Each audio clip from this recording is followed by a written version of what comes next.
دستے دعا ضروری ہے کچھ ضروری تو مشکل کشا ضروری ہے کہ دعا ضروری نہ دستے دعا ضروری ہے کچھ ضروری تو مشکل کشا ضروری ہے تو زبی کو سجدے میں جیسے خدا ضروری ہے کہ زبی کو سجدے میں جیسے خدا ضروری ہے علم پہ ہاتھ علمدار کا ضروری ہے زبی کو سجدے میں جیسے خدا ضروری ہے علم پہ ہاتھ علمدار کا ضروری ہے تو علی ہے نقطۂ با نقطۂ وفا عباس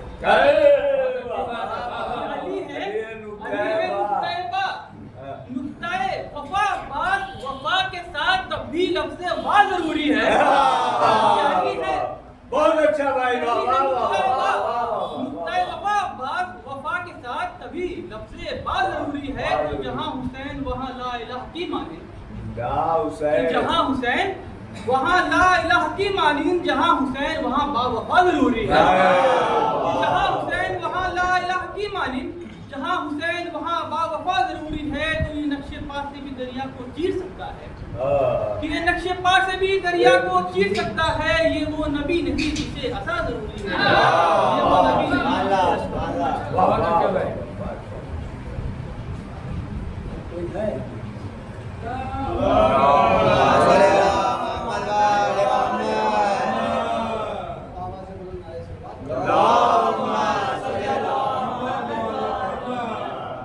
ہم نے کب کہا ہماری ہے کربلا ہم نے کب کہا ہماری ہے کربلا حق بات تم کہو تمہاری ہے کربلا ہم نے کب کہا ہماری ہے کربلا حق بات تم کہو تمہاری ہے کربلا اور جس نے دل نبی پہ اتاری ہے آیتیں جس نے دل نبی پہ اتاری ہے آیتیں اس نے ہمارے دل میں اتاری ہے کربلا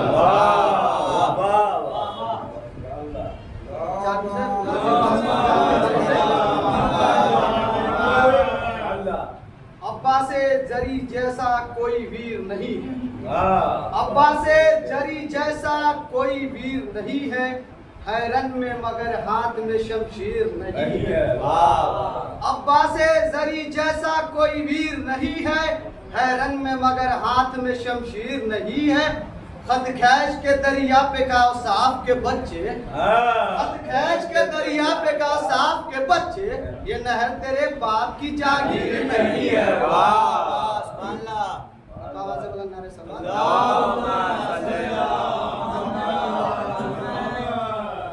بالکل غلط لکھا ہے اس حدیث میں بالکل غلط لکھا ہے اس حدیث میں ایک بادشاہ وقت لڑا تھا حسین سے بالکل غلط لکھا ہے اس حدیث میں ایک بادشاہ وقت لڑا تھا حسین سے وہ بادشاہ وقت نہیں تھا فقیر تھا وہ بادشاہ وقت نہیں تھا فقیر تھا بیعت کی بھیک مانگ رہا تھا حسین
أعوذ بالله من الشيطان الرجيم بسم الله الرحمن الرحيم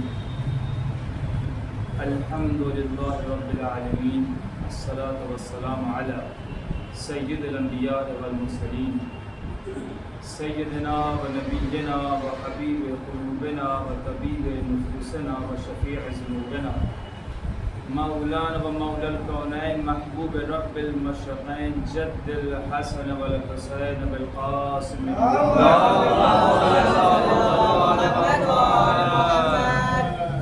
وعلى آله الطيبين الطاهرين المعصومين المنتخبين المنتدبين المظلومين ولعنة الله على أعداء الله ظالميهم ومنكر فضائلهم ومصائبهم وغاصب حقوقهم أجمعين.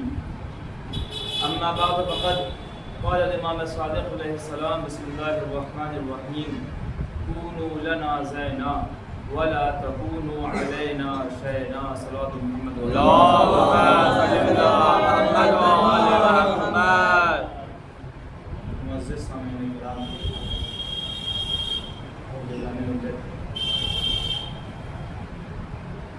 آج کی تاریخ جو کہ 17 صفر کی شب ہے، یہ ہمارے اور آپ کے 8ویں امام علی رضا علیہ السلام سے منسوب ہے.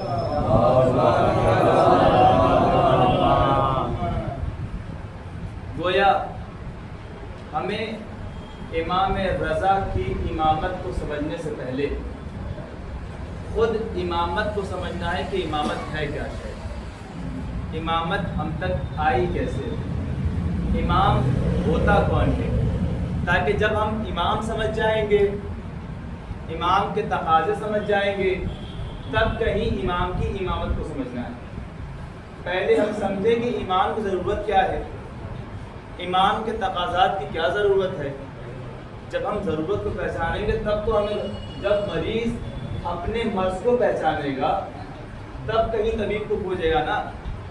جب تک پتہ نہ چلے کہ مرض کیا ہے تب تک کیسے جانے کہ کون طبیب کے پاس جانے سے معلوم.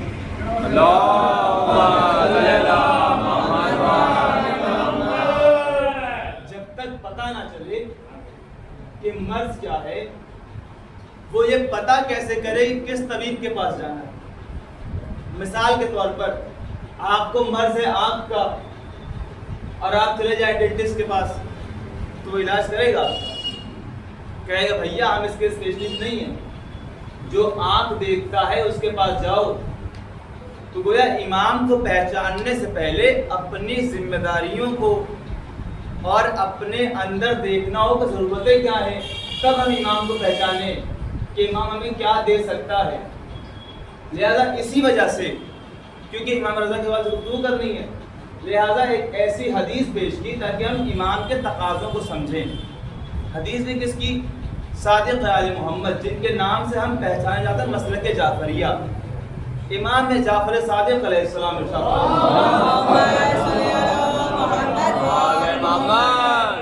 ایک ہدایت کا نوشتہ لکھ رہے ہیں ہمارے لیے کہ دیکھو اے میرے چاہنے والوں، اے ایمان والوں، اگر تم چاہتے ہو کہ گمراہ نہ ہو، اگر تم چاہتے ہو کہ ہمارے شیعوں میں تمہارا شمار ہو، تو فقط اتنا کرنا، کیا کہا؟ کونوا لنا زینا ولا تکونوا علینا شینا، کہ دیکھو ہمارے لیے باعث زینت بننا، باعث ذلت نہ بننا. لیکن امام کا یہ کہنا یہ بتا رہا ہے کہ ہم نے اپنے آپ کو امام سے منسوب کیا ہے، ہم اپنے آپ کو مسلمان کہہ رہے ہیں، ہم اپنے آپ کو صاحب ایمان کہہ رہے ہیں، ہم اپنے آپ کو مسلک جعفریہ میں شمار کر رہے ہیں.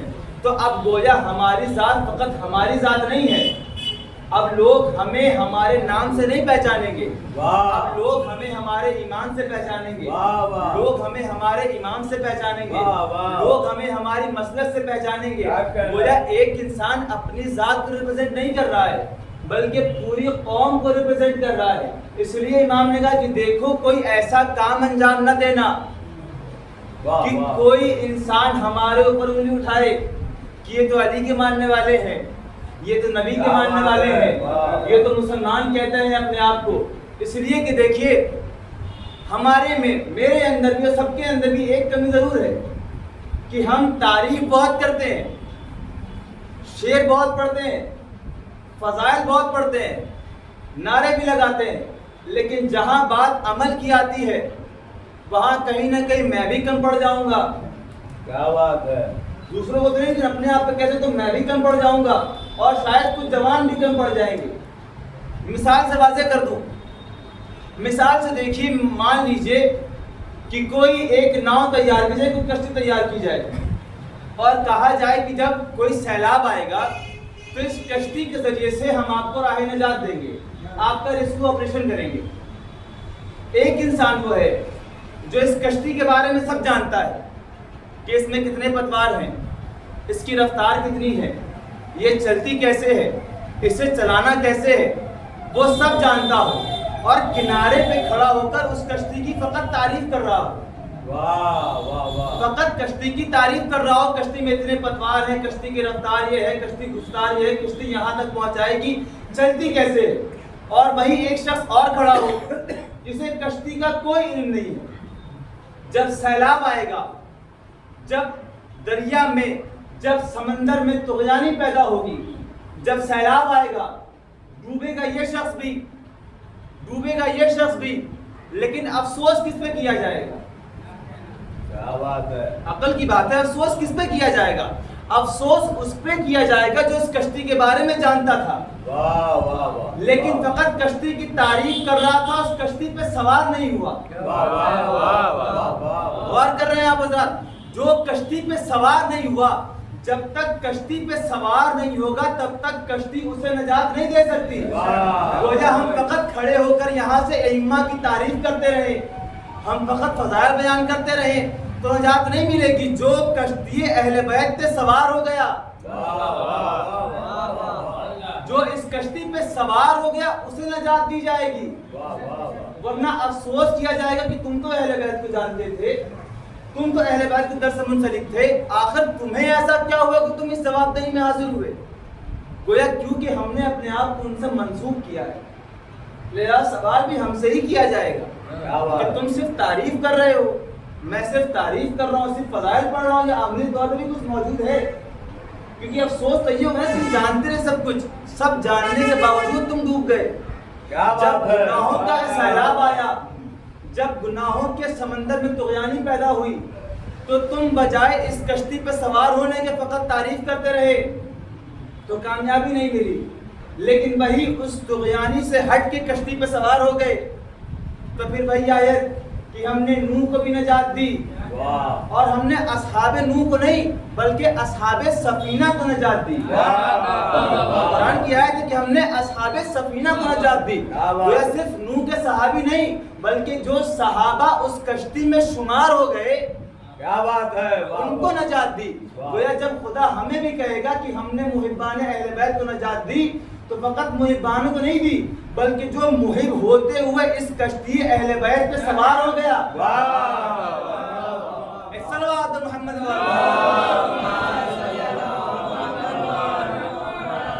گویا یہ در اہل بیت, یہ ائمہ کا در, یہ جو مجلس منعقد کر رہے ہیں ہم حضرات, یہ کیا ہے؟ یہ وہی کشتی اہل بیت کیا بات کہ جس پر ہم اور آپ سوار ہیں. بس ہمیں دیکھنا یہ ہے کہ ہم اس مجلس عزائے حسین میں فقط جسمانی طور پر آئے ہیں.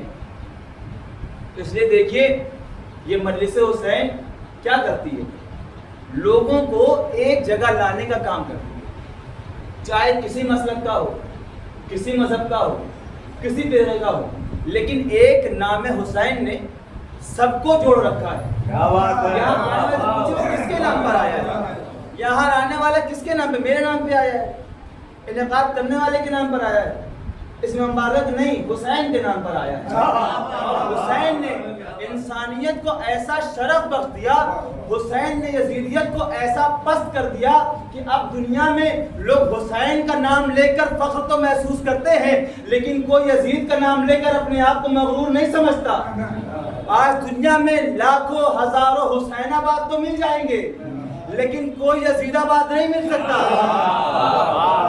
لوگ اپنے بچوں کا نام حسین تو رکھیں گے لیکن قیامت تک کوئی ایسا نہ پیدا ہوگا جو اپنے بچے کا نام یزید رکھ کے فخر محسوس کر رہا ہو.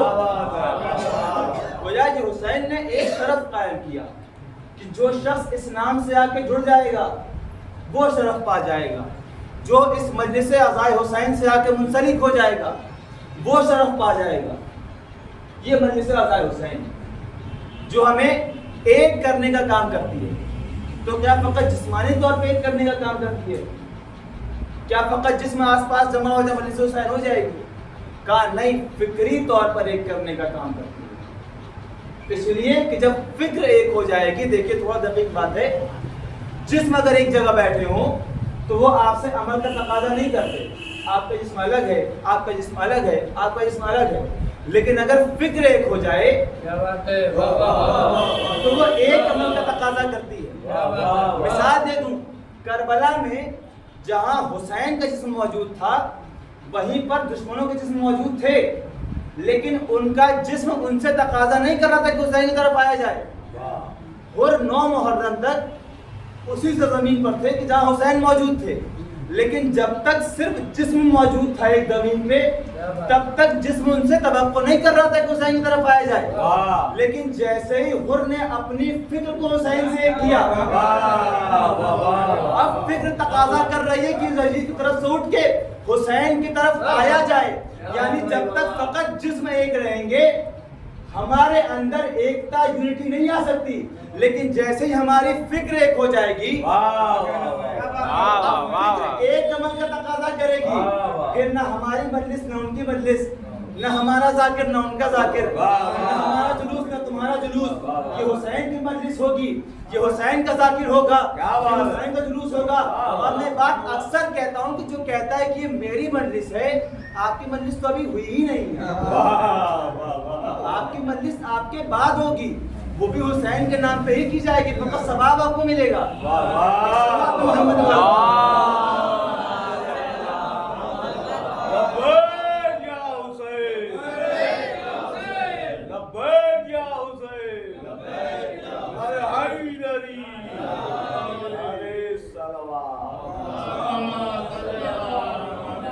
یہ مجلس سے آیا حسین.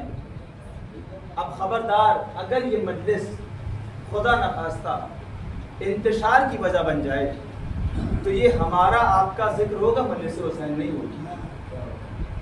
کیونکہ مجلس تو ایک کرنے کا کام کر رہی ہے نا. یہ ایام تو ہم آہنگی کے ایام ہیں، اور یہ ایام لائے کیوں گئے ہیں؟ ہر سال وہی ذکر، وہی مصائب، وہی 2 مہینے 8 دن، وہی محرم، وہی سفر، وہی ذکر. آخر کیوں ہم ہر سال وہی مصائب کیوں سن رہے ہیں؟ ہم ہر سال وہی تذکرے کیوں سن رہے ہیں؟ اس لیے کہ یہ ذکر ایسے ہیں کہ جو ہمارے اندر ظرفیت پیدا کرنے کا کام کر رہے ہیں، جو ہمارے اندر ظرفیت پیدا کر رہے ہیں. اس لیے کہ اگر پانی کو بھی لگاتار کسی پتھر پہ بھی کئی دن تک گرایا جائے، دیکھیں پتھر کی بات کرو بہت سخت ہوتا ہے، اگر پتھر پہ بھی کئی دن تک ایک قطرہ ہی پانی کا گرا دیا جائے تو 1 مہینے بعد جا کے دیکھیں اس پتھر میں ایک ظرفیت بن جائے گی. جب پانی میں اتنی طاقت ہے کہ وہ ایک پتھر میں ظرفیت پیدا کر دے تو وہ پانی جن کی محبت میں خلق کیا گیا ہے، کیا ان کے ذکر میں اتنا اثر نہیں ہے کہ ظرفیت پیدا کر دیں ہمارے اندر؟ اس وجہ سے یہ مجلسیں ہمارے اندر ظرفیت پیدا کرنے کا کام کر رہی ہیں. اب رسول نے کیا کہا؟ ہم کیا دیکھ رہے ہیں؟ اہل بیت کے ہم سے تقاضے، وہ حدیث کہ ہمارے لیے باعث زینت بنو، رسوائی کا سبب نہ بنو. گویا اہل بیت ہم سے کچھ چاہ رہے ہیں، کچھ مانگ رہے ہیں.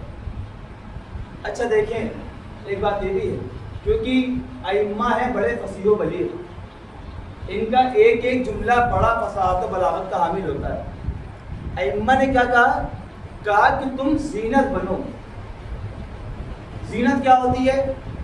لباس حقیقی ہوتا ہے، اس کے اوپر سے کچھ الگ سے پہنا جائے تو وہ زینت ہوتی ہے. اگر زینت کو ہٹا دیا جائے تو لباس باقی رہے گا. ائمہ نے کیا کہا؟ لباس نہیں کہا ہمیں، ائمہ نے کہا تم زینت بنو.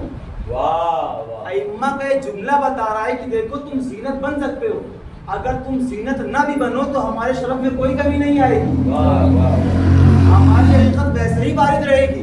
یہ تمہارا شرف ہے کہ تم ہم سے متمسک ہو جاؤ. یہ نہ سوچو کہ تم اگر زینت بنو گے تو ہمارے لیے کچھ بڑا ہو جائے گا. نہیں، ہم تو حقیقی طور پہ ہیں ہی. تم زینت بن سکتے ہو عمل کے ذریعے سے، حقیقی لباس نہیں بن سکتے. پھر ایک سوال پیدا ہوتا ہے، دیکھیے موضوع تقارن ہم رضا کے بعد سے بات کر رہی ہیں امام کے حوالے سے.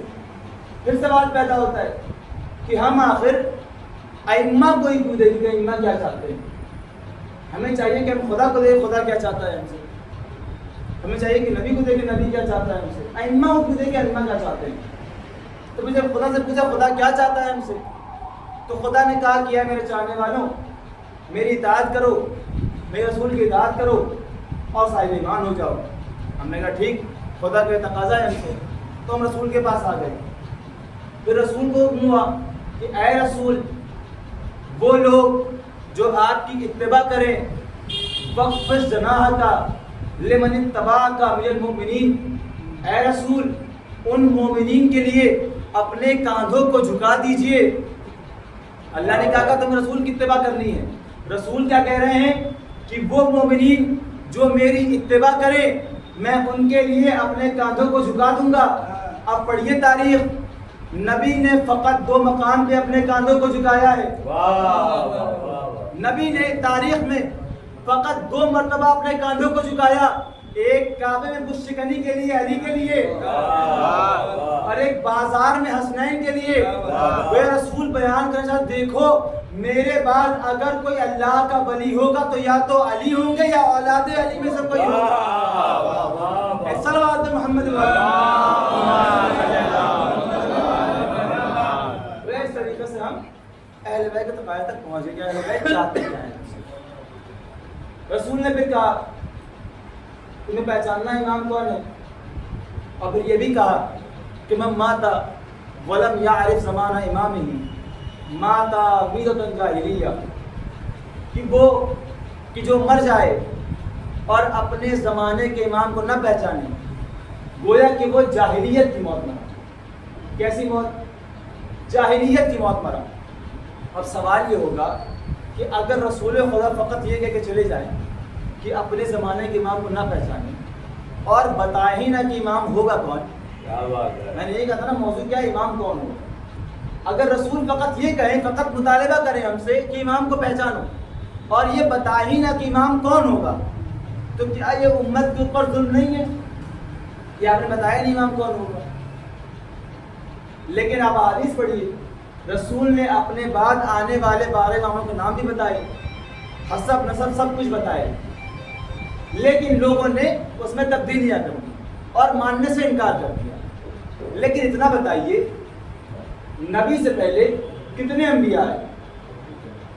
1,23,999 انبیاء نبی سے پہلے آئے. اگر میں کسی بندے مومن سے, کسی بھی بندے مسلمان سے کہہ دوں کہ ان انبیاء میں سے کسی ایک کو بھی ہٹا دو, یا یہ پوچھ دوں کہ تمہیں ان کا نام پتہ ہے؟ کہا نہیں نام تو نہیں پتہ ہے. کہا 100 کے نام پتہ ہے کم سے کم؟ کہا ان کے بھی نہیں پتہ ہے. کہا 50 کے معلوم ہے؟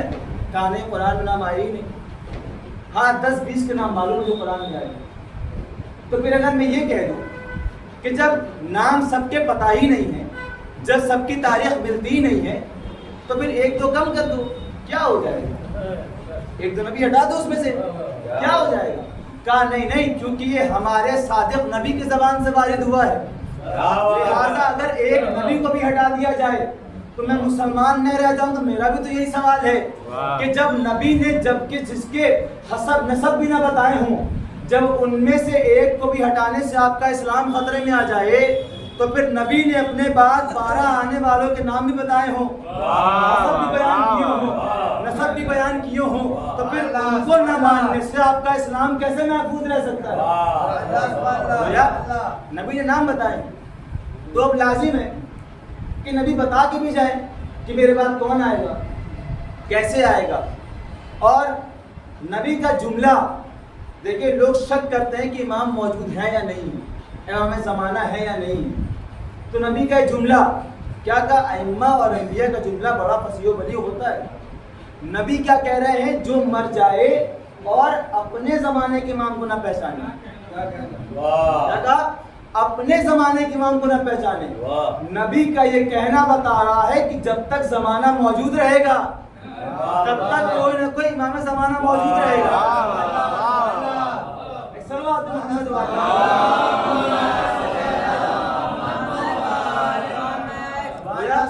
اب نبی کے لیے لازم ہے کہ اپنے بعد آنے والے کو پہچان مارتے ہیں, اور نبی نے پہچان مارا. کیسے پہچان مارا؟ میدان بدر میں اپنے بعد امام مہدی کو اور جیسے نبی نے امام علی کے میدان غدیر سجایا ہے ویسے ہی اب امام علی کی لازم ہے کہ اپنے بعد کے آنے والے بارے میں بتائے میرے بعد کون آئے گا، میرا بیٹا ہوگا، میرے یہ بیٹے ہوں گے، یہ امام ہوں گے، سب کی لازم ہے لیکن بات بتائے کہ میرے بعد کون آنے والا ہے، کیونکہ ہر زمانے کو ضرورت ہے امام کی۔ تو غدیر میں نبی نے کیا کیا؟ نبی نے غدیر میں علی کو پہنچایا، پہچنوایا نہیں، پہچنوا تو کب کا چکے نبی، علی کو پہنچایا اور کیا کہا؟ من کنت مولا فہذا علی المولا، اور جملہ کیا کہا تھا نبی نے؟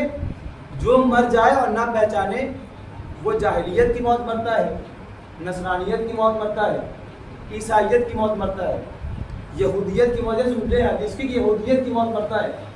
یا نبی یہ پتا یہ عیسائیت یہودیت کیا ہے؟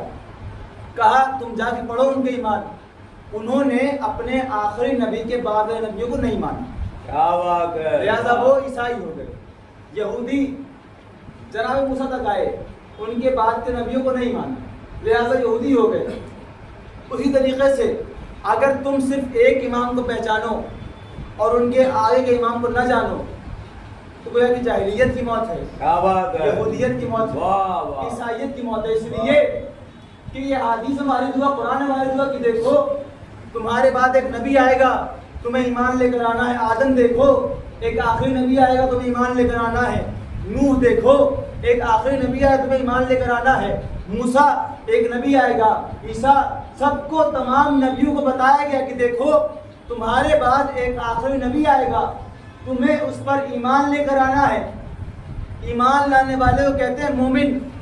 کیا بات ہے، گویا آپ جوڑیے، آدم نبی کے مومن، عیسیٰ نبی کے مومن، موسیٰ نبی کے مومن، ابراہیم نبی کے مومن، یوسف نبی کے مومن، گویا 1,23,999 انبیاء نبی کے مومن ہیں۔ اور پھر قرآن کہہ رہا ہے النبی اولا بالمؤمنین بانفسہم، کہ نبی مومنین کا مولا ہوتا ہے۔ نبی مومنین کا مولا ہوتا ہے۔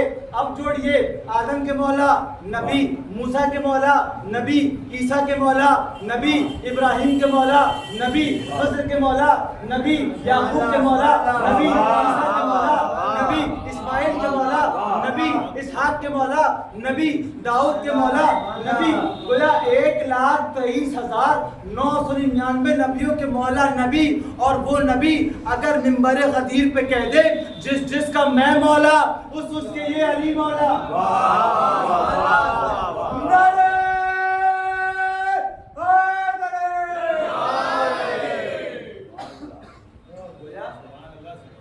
یہ نبی نے اپنے بعد آنے والے رہبر کو پہنچا دیا۔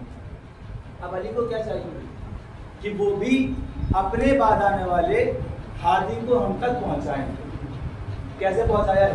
اشارہ اپنے امام رضا کی طرف بات۔ امام کو کیا چاہیے کہ اپنے بعد جو ہادی آئے گے، امام حسن آئیں گے، ان کو پہچنوائیں۔ اور کیسے پہچنوایا ہے؟ کہ جب ایک شخص آیا اور آنے کے بعد کہا کہ اے علی، مجھ سے نبی نے وعدہ کیا تھا کہ میں تمہیں 70 سنہرے بالوں والی اٹھنیاں دوں گا، اب نبی تو موجود نہیں ہے، یا علی وہ اٹھنیاں مجھے کون عطا کرے گا؟ علی چاہتے تو خود ادا کر سکتے تھے، لیکن علی نے، کیونکہ علی کو حسن کی امامت پہچنوانی تھی، امام علی کو، امام حسن کو دنیا کو پہچنوانا تھا، لہذا حسن کو آگے کیا۔ اور کیسے آگے کیا؟ کہا میں عطا نہیں کروں گا، یہ میرا چھوٹا بیٹا حسن، واہ واہ، کمسینی کے عالم میں امام حسن، اور کہا یہ تمہیں عطا کرے گا۔ دیکھیں مرحلے تک لا رہا ہوں آپ کو، یہ تمہیں عطا کرے گا۔ اب یہ شخص امام حسن کے پیچھے پیچھے چل رہا ہے۔ امام حسن بہت کمسین ہے، کم عمر ہے، قد بھی کم ہے، پیچھے پیچھے چل رہا ہے۔ اور ایک مرتبہ امام حسن ایک مقام پہ جا کر ٹھہر گئے۔ جیسے ہی ٹھہرے، اس نے بجسد جملہ نکالا کہ خدا کی قسم یہ بچہ حقیقی وارث نبی ہے، اس لیے یہ اسی مقام پہ آ کر ٹھہرا ہے جہاں نبی نے مجھ سے وعدہ کیا تھا۔ یہ بچہ اسی مقام پر آ کے ٹھہر گیا جہاں نبی نے مجھ سے وعدہ کیا تھا۔ پھر کہا جاؤ بیٹا حسن، جاؤ پہاڑ کی جانب اور پہاڑ سے کہو کہ ناقہ صالح کی قسم مہار پھینک۔ امام حسن گئے، یہی جملہ ہے تاریخ کا، امام حسن گئے ہیں، پہاڑ کو حکم دیا کہ کہ اے پہاڑ تجھے ناقہ سالے کی قسم ہے کہ مہار کو باہر پھینک۔ ایک مرتبہ مہار باہر آئی اور اس شخص سے کہا جاؤ اور مہار کھینچو۔ اب یہ کھینچتا جا رہا ہے، ایک ایک کر کے اٹھنیاں باہر آ رہی ہیں، لیکن جیسے ہی تعداد پوری ہو گئی، جیسے ہی 70 بالوں والی اٹھنیاں مکمل ہو گئی، ایک مرتبہ ٹھہر گیا۔ اب دیکھیں علی پیچھے موجود تھے، علی امام وقت تھے اس وقت پہ۔ اب علی کو اپنی سخاوت بھی دکھانی ہے، دنیا کو بتانا ہے کہ سخی کون ہے۔ ایک مرتبہ علی نے سوال کیا یہ بتاؤ تم ٹھہر کیوں گئے؟ اور لے لو۔ کہا نہیں، نبی نے مجھ سے اتنی اٹھنیوں کا ہی وعدہ کیا تھا، لہٰذا میں ٹھہر گیا۔ اب علی نے ایک جملہ کہا جو ان کی تاریخ سخاوت میں گویا کی ایک مہر لگ گئی۔ علی نے کہا کہ دیکھو یہ تمہاری عدالت ہے کہ تم 70 اٹھنیوں پہ آ کے ٹھہر گئے، ورنہ ہماری سخاوت یہ تھی کہ اگر تم قیامت تک مہار کھینچتے رہتے تو ہم تمہیں قیامت تک عطا کرتے رہتے۔ صلوات محمد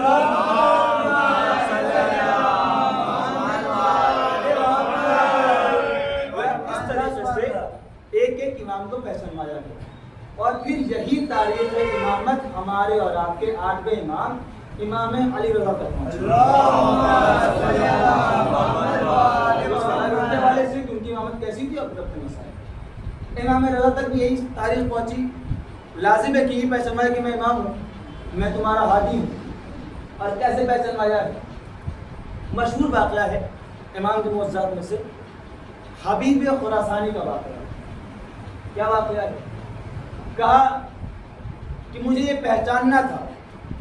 اچھا، حبیب خراسانی جو ہے وہ ہماری مسلک کا نہیں ہے۔ دیکھیں، اگر آپ کو کسی اور کو جواب دینا ہے تو اپنی کتابوں سے ہی دے سکتے ہیں، آپ کو چاہیے کہ ان کی کتابوں سے ہی جواب دیں۔ حبیب خراسانی ہمارے مسلک کے نہیں ہیں۔ انہوں نے ایک تاریخ لکھی، اپنا خواب لکھا کہ امام رضا کے خراسان آنے میں، امام رضا خراسان میں لگ بھگ 2-2.25 سال رہے ہیں۔ تاریخ پڑھیں گے آپ امام رضا کی، کتنے سال رہے ہیں خراسان میں؟ 2-2.25 سال رہے ہیں، اور جس میں 2 مرتبہ عید الفطر کی نماز آئی ہے۔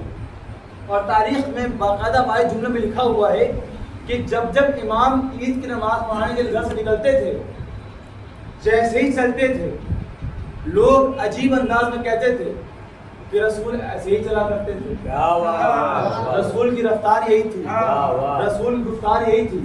اور جیسے ہی دیکھتا تھا خلیفہ بادشاہ کی معاملہ بگڑ رہا ہے، ویسے امام کو گھر میں امام نے نماز نہیں پڑھائی۔ 2 بار اس تاریخ میں ملی ہے کہ امام آدھے راستے سے واپس لوٹ گئے۔ ابھی وہ خراسانی کہتا ہے کہ میں خواب کے عالم میں تھا، امام کو ابھی خراسان آنے میں 2 دن باقی تھے۔ میں نے خواب میں یہ دیکھا کہ میں حج کر رہا ہوں۔ حج کرتے کرتے یہ اعلان ہوا ہے کہ نبی خدا موجود ہیں حجرے میں اور سب سے عام طور سے ملاقات کر رہے ہیں۔ اب دیکھیں امام کیسے بتائیں کہ میں وارث حقیقی ہوں، کیسے بتائیں کہ میں کون ہوں؟ انہی کا وارث ہوں، نبی کا وارث ہوں۔ ایک مرتبہ حبیب خراسانی کہتے ہیں کہ میں نبی کی خدمت میں گیا، نبی سے ملاقات کی۔ نبی کے داہنی جانب خرما رکھا ہوا تھا، نبی نے اٹھایا اور 18 خرمے میرے ہاتھوں میں دیے۔ نبی کا 18 خرما میرے ہاتھوں میں دینا تک میری آنکھ کھل گئی۔ یہ واقعہ سمجھ گئے؟ واقعہ نارمل سے کوئی بات تو نہیں ہے ایسی، یہ تو عام بات ہو گئی۔ نبی نے 18 خرمے دیے، میری آنکھ کھل گئی۔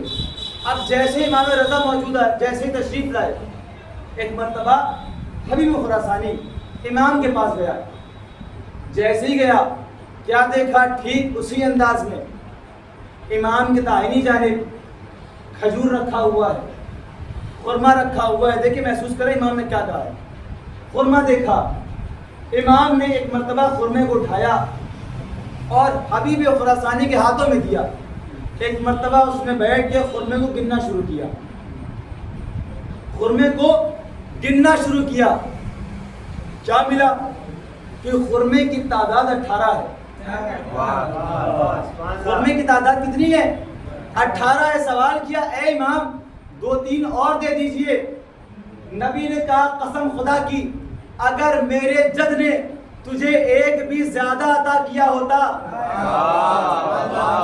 اگر میرے جد نبی نے تجھے ایک خرما بھی زیادہ عطا کیا ہوتا تو میں تجھے زیادہ دیتا. گویا یہ سمجھ گیا کہ میرے خواب کی تعبیر امام بیان کر رہے ہیں. گویا یہی امام ہے.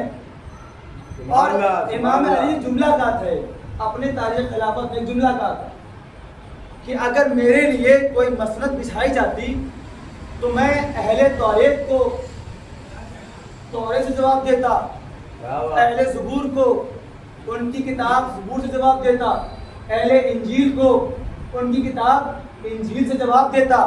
لیکن امام یہ کام نہ کر سکے. لیکن امام رضا کی تاریخ پڑھیں گے تو انہوں نے توریت والوں کو اس سے جواب دیا ہے, زبور والوں کو زبور سے جواب دیا ہے, انجیل والوں کو انجیل سے جواب دیا ہے. اور جواب کیسے دیا ہے کہ جب ایک مرتبہ بادشاہ نے امام کو بلایا ہے. دیکھیے اس کا کام یہ تھا کہ امام کو کیسے بھی رسوا کرے. مشہور بات ہے امام کا, بس ایک بات ایک اشارہ کرنا. تو اس کا کیا ارادہ تھا کہ امام کو کیسے بھی رسوا کرے, ذلیل کرے, رسوا کرے, کچھ بھی کرے, بس امام کی اہمیت کو گھٹا دے. لیکن وہ کیا جانے یہ امام ہیں, یہ اللہ کا نمائندہ ہے. انہیں شرف لوگوں نے نہیں بخشا, انہیں شرف اللہ نے بخشا ہے. اور جنہیں اللہ شرف بخش دے تو پھر لوگوں میں اتنی حیثیت نہیں ہے کہ اس کے شرف کو کم کر سکے. لیکن پھر بھی کوشش رہتی تھی کہ کیسے بھی شرف کو کم کر دیا جائے. لہذا اس نے کچھ جادوگروں کو بلایا اور بلا کے تھا کہ دیکھو جیسے امام آئیں گے تم جادو دکھانا, امام کا مذاق بنا دینا. کوئی ایسا سحر دکھانا, ساحر ہو, امام کا مذاق بنا دینا. اب امام جیسے ہی لقمے کو اٹھائیں, کھانا چاہیں, لقمہ غائب ہو جائے. پھر چاہا لقمہ اٹھایا, کھانا چاہا, لقمہ غائب ہو گیا. اب امام ہے, پیشانی میں کوئی شکن نہیں آ رہی ہے, کوئی پسینہ نہیں آ رہا ہے. لیکن بادشاہ سوچ رہا ہے کہ امام ہے, کچھ نہ کچھ جواب دہی تو ہوگی, کچھ تو عمل انجام دیں گے. ایک مرتبہ جب امام نے بار بار دیکھا کہ یہ یہی عمل انجام دے رہے ہیں, لقمے کو غائب کر کے مذاق بنا رہے ہیں, ایک مرتبہ امام نے اشارہ کیا قالین کی طرف. مشہور بات ہے, اشارہ کیا قالین کی جانب, اور اس قالین پہ جو شیر بنا ہوا تھا وہ شیر زندہ ہو گیا. اور زندہ ہونے کے بعد تاریخ کہتی ہے تب تک لوگوں کو کھاتا رہا جب تک امام نے روک نہ دیا. اور جیسا ہی اشارہ کیا وہ شیر واپس چلا گیا. آپ سمجھے جادو میں اور موزے میں فرق کیا ہوتا ہے. اگر ان جادوگروں سے کہہ دیا جائے کہ جو لقمہ غائب کیا ہے واپس لا کے دکھاؤ تو کہیں گے کہ یہ ہماری حیثیت میں نہیں ہے, ہم فقط اتنا ہی کام کر کے آئے تھے, لقمے کو غائب کیسے کرنا ہے, اس لقمے کو واپس نہیں آ سکتے. کہا یہ تمہاری قدرت کہ تم فقط غائب کر سکتے ہو, یہ امام کی قدرت ہے کہ شیر کو جس قالین سے اٹھایا تھا واپس اسی قالین میں لوٹا دیا. صلوات محمد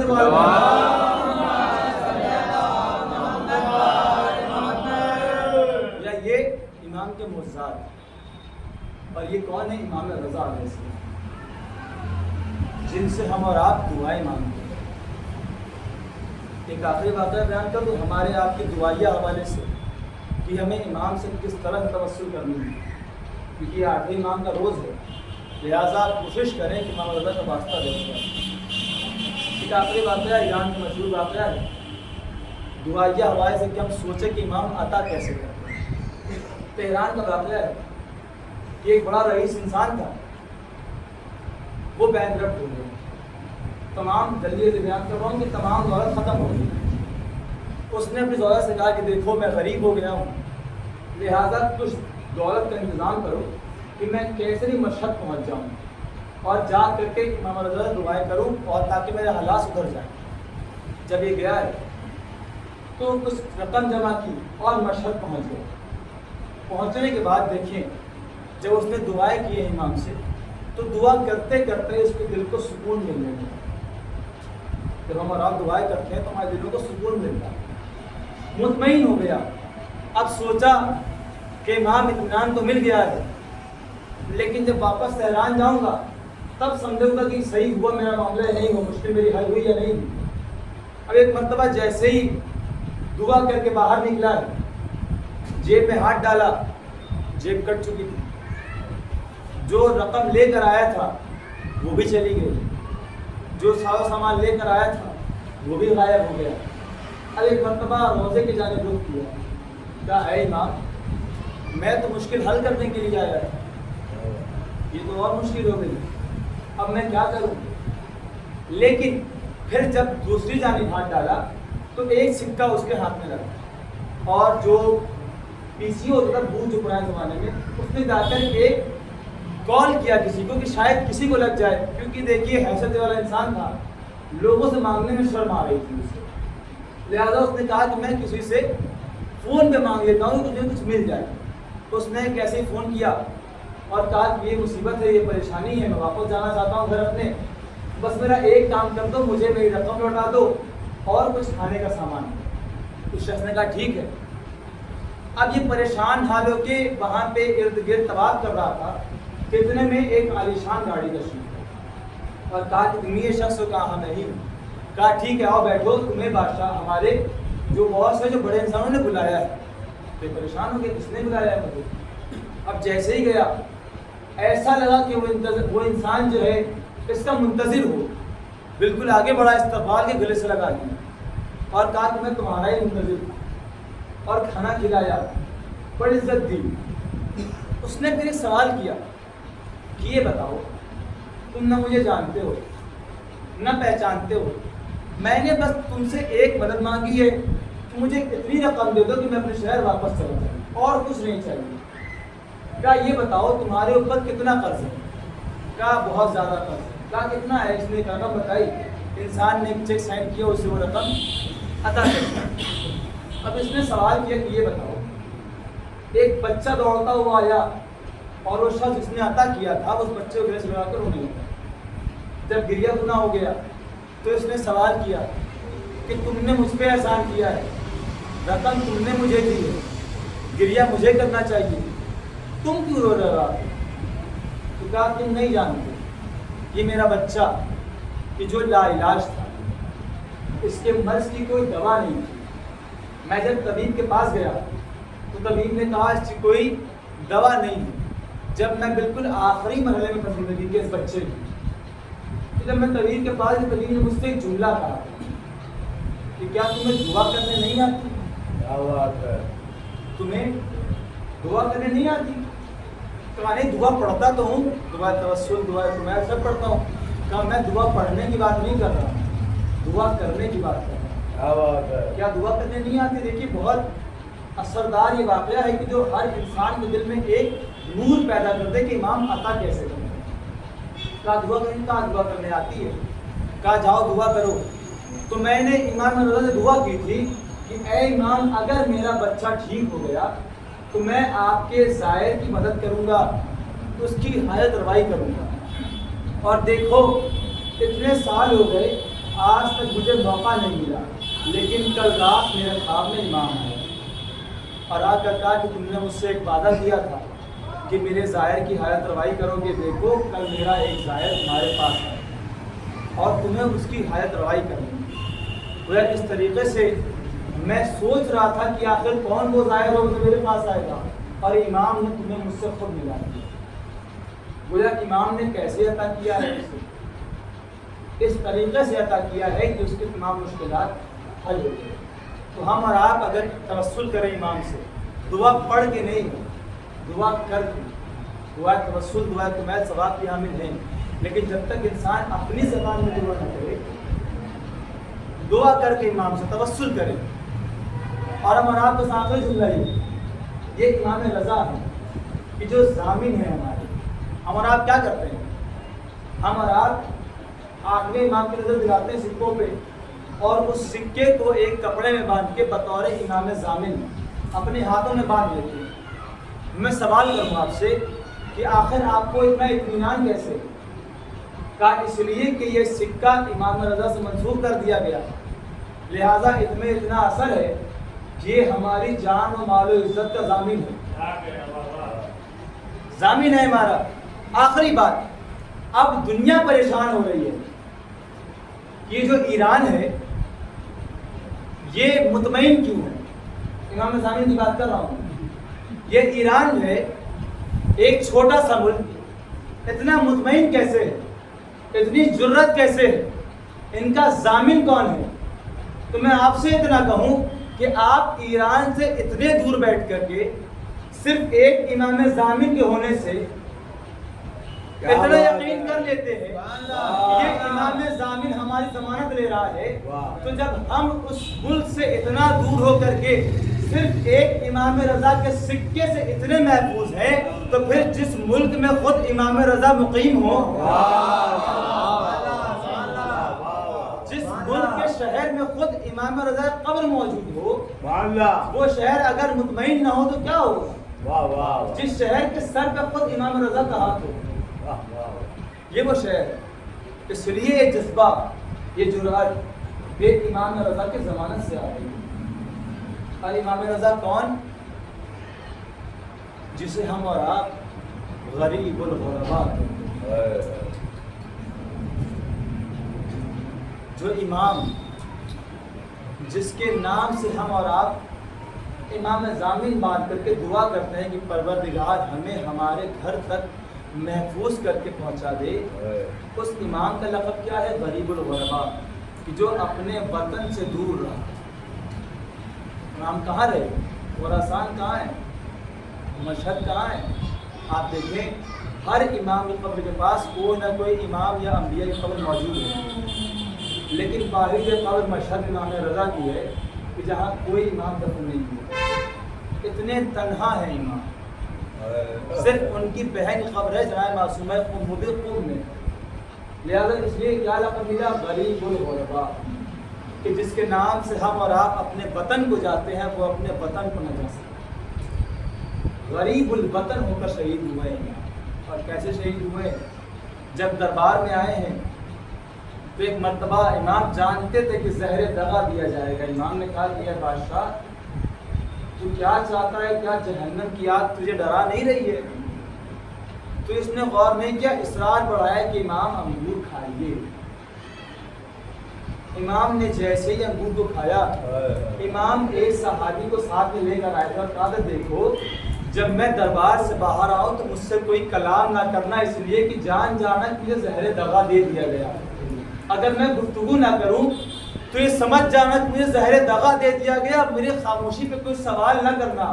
ایک مرتبہ امام جیسے ہی داخل ہوئے ہیں, جیسے ہی زہر دغا نے اپنا اثر کرنا شروع کیا ہے, ایک مرتبہ امام جیسے ہی باہر آئے ہیں, ایک مرتبہ اپنے رومال کو اپنے لبوں پہ رکھا, صحابی نے سوال کرنا شروع کیا.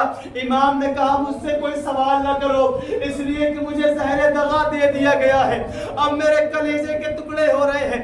لیکن جزاکم اللہ ایک جملہ کہا کہ دیکھو اتنا خیال کرنا کہ مجھے کوئی اور غسل نہ دے, مجھے کوئی اور کفن نہ دے, میرا بیٹا محمد تقی آئے گا وہ مجھے غسل دے گا. کہا امام مدینہ بہت دور ہے, تقی کیسے آئیں گے؟ کہا وہ اللہ کی حجت ہے, وہ حجت تشریف لائیں گے. ایک مرتبہ امام نے کہا اتنا اثر کرو, اتنا احسان کرو کہ میں حجرے میں جا رہا ہوں, کسی کو داخل نہ ہونے دینا, اس لیے کہ میں نہیں چاہتا کہ کوئی مجھے تڑپتے ہوئے دیکھے. اب تاریخ کہتی ہے کہ صحابی نے امام کو بستر پہ لٹایا تھا, لیکن امام تڑپتے ہوئے اس عالم میں تھے کہ بستر سے ایک مرتبہ زمین کی جانب آئے, ایک مرتبہ کلیجے کے ٹکڑے ہو رہے ہیں. محمد تقی ذاتی طور پر امام کے پاس آئے, ایک مرتبہ آنے کے بعد امام کے سر کو اپنے زانوؤں پہ رکھ لیا. لیکن میں کہوں گا اے امام رضا, آپ کو آپ کے آخری لمحے میں آپ کے بیٹے کے زانو نصیب ہوئے, لیکن کربلا میں اپنے جد حسین کو یاد کیجئے کہ جب شمر کند خنجر چلا رہا تھا نہ عباس موجود تھے, نہ اکبر موجود تھے, نہ قاسم موجود تھے. ہاں عزیزو بس میں نے مسائل تمام کر دیا. ایک مرتبہ امام شہادت ہو گئی امام کی, ایک مرتبہ امام محمد تقی ایک مرتبہ غسل دیتے ہیں, کفن دیتے ہیں.